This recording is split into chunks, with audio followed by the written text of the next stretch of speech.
Yeah, of course. Yeah, it's funny because with the motovlog channel, I cussed a lot when I first started because like, oh, I was trying to find my style. And a lot of the motovloggers I saw, that's what they did. They just kind of spoke their mind. It was just so jumpy. It ended up being like a 4 hour long video, and Mm-hmm. it's so cringy. But at the same time, I leave it can kind of check the progress I made. And now I feel comfortable on videos. But with the new channel that I started for the business, it's so difficult. I'm not swearing, but I find myself at 100 miles a minute for a thought. I'm just like, and then it's just, dude. And I find myself doing so many, what do you call it?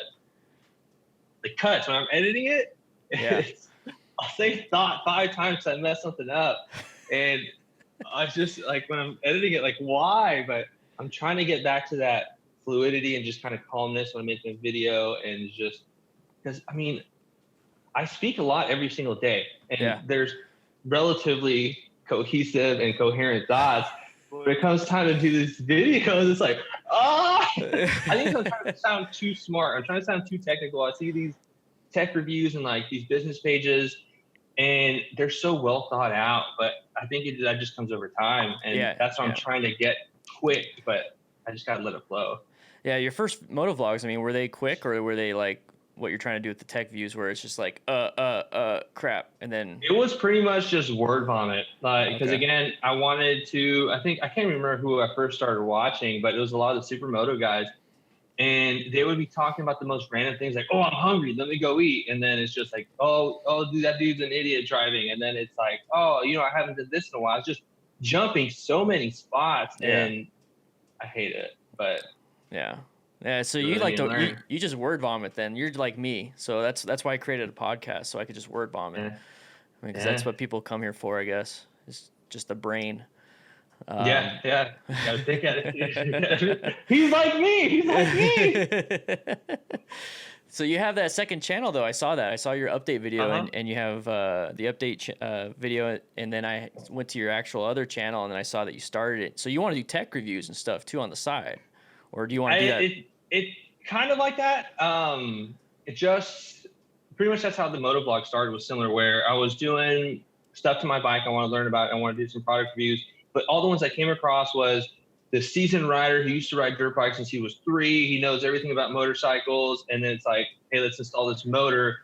You already know steps 1 through 900. Let's just start at 901. Be like, dude, I don't know. I don't even know how to change my oil. Yeah. And so then I started that, and I was just real open about it, and it was a lot better received than I had anticipated. I was expecting some kind of like, because locally there's so many guys that would be like, oh, I won't ride with you unless you have, let's say, 5,000 miles underneath your belt. Well, how am I supposed to get those 5,000 miles if one, I'm not comfortable riding, and I don't know any of these roads? And so I kind of took it upon myself. Let me ride. I rode my neighborhood for the first 1,000 miles. I was the first time I rode highway. My heart was just Uh, like, but my buddy, he took me. We went one exit. We got on one exit, got off. He goes, "How do you feel?" I go, "Dude, that was amazing." And then little by little, it just kind of escalated, and I got more comfortable. And that's the same thing with the tech reviews, where it's photography and videography, and I want to kind of showcase me learning certain skills. Like Photoshop, I hardly ever use. It's just like your basic dumb memes for hmm. Instagram. But there's a lot of color grading. Like videography is so amazing because it's just, you can get so technical. You can just do your regular edit, boom, boom, add the hyperlapse here, time lapse there, but then it's how you incorporate B-roll into it. If you want to tell a story, instead of just doing one angle, you do multiple different angles. You include some slow-mo, you include some panning, you add some color grade if you want it to make it feel a certain way. And it's like you can add warps and transitions that just completely translates from one thing to another. And it's just so amazing. And also the money's really good once you become, I guess, like say a wedding photographer. There's that, but then it's also videography for that. You can sell them Hmm. as packages. And I don't want to do wedding photography. That's just too much, like too hardcore. I mean, there's great photographers out there to do that, but it's more so trying to stick with motorcycles in the industry, where we've seen success with it with just our iPhone for the longest time, and we're having fun Hmm. with it.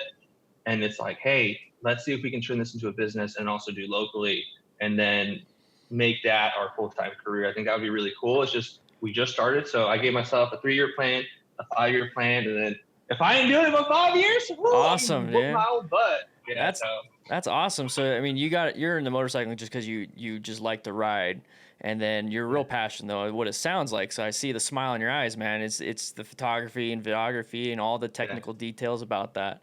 So do you, Yeah. I see your videos and you do use B-roll and you got fast forward and you're going, Yeah. you know, hyperlapse, and I'm watching your iron butt challenge. Sorry about your GoPro, man. It fell off. Oh, It's Phoenix. You're going to lose a lot it of stuff in happens.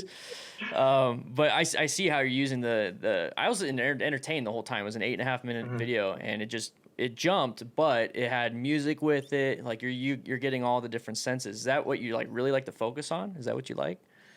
Yeah, it's just because I like telling like that's pretty much again how I graduated with a BFA in darkroom photography initially, and they kind of had some digital photography, and I always did videos. Growing up, I did videos for the longest time. When MySpace was alive, I did a lot of stupid videos for MySpace. People enjoyed them, and then I took a hiatus from that. And with motorcycles, it really sparked it again because I started doing Instagram videos when it was 15 seconds, and I would shoot all day, and I would have to figure out what spoke to me the most from that ride, how I could translate those emotions that I felt. I was new to riding, I fell in love with it. I was just like, Yep. everyone needs to see how awesome it is. And then they kind of started adding more time, and then you can be more creative with it because you have a little bit more time.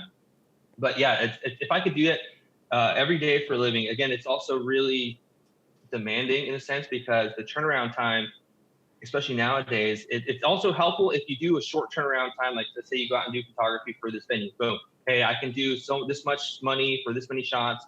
And most people usually do 24, 36-hour turnaround time. And you can say, hey, I'll do 12 to 24. But then you actually give it to them in 5. Then it's like, whoa, this dude's like same day, like same day. Yeah. And with videography, it's similar. Like you want to do a quick turnaround time, but you're tired of shooting all day. It's just draining, mentally exhausting. And all of a sudden you have to sit there and just edit, Yeah. and then just No, get that's what annoying. I'm in here in my room.